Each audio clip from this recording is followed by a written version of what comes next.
hayo, watu wasemao ya kwamba hakuna kiama walimwendea Yesu wakamuuliza na kusema, Mwalimu, Musa alituandikia ya kwamba ndugu ya mtu akifa akamwacha mkewe wala hana mtoto, ndugu yake amtwae yule mkewe akampatie ndugu yake mzao. Basi kulikuwa na ndugu 7. Wa kwanza akatwaa mke akafa asiache mzao.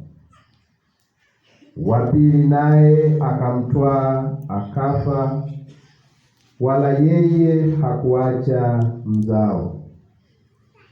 Na wa tatu kadhalika, hata na wote 7 wasiache mzao. Mwisho wa wote yule mwanamke akafa naye. Basi katika kiama atakuwa mke wa yupi katika hao? Maana wote 7 walikuwa naye. Yesu akajibu akawaambia, Je, hampotei kwa sababu hii, kwa kuwa hamyajui maandiko wala uweza wa Mungu? Kwa maana watakapofufuka katika wafu hawaowi wala hawaolewi, bali huwa kama malaika walioko mbinguni.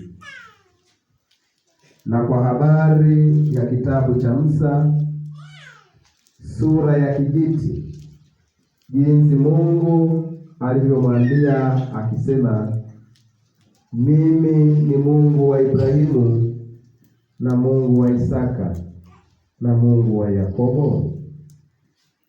Yeye si Mungu wa wafu, bali wa walio hai. Hivyo mwapotea sana.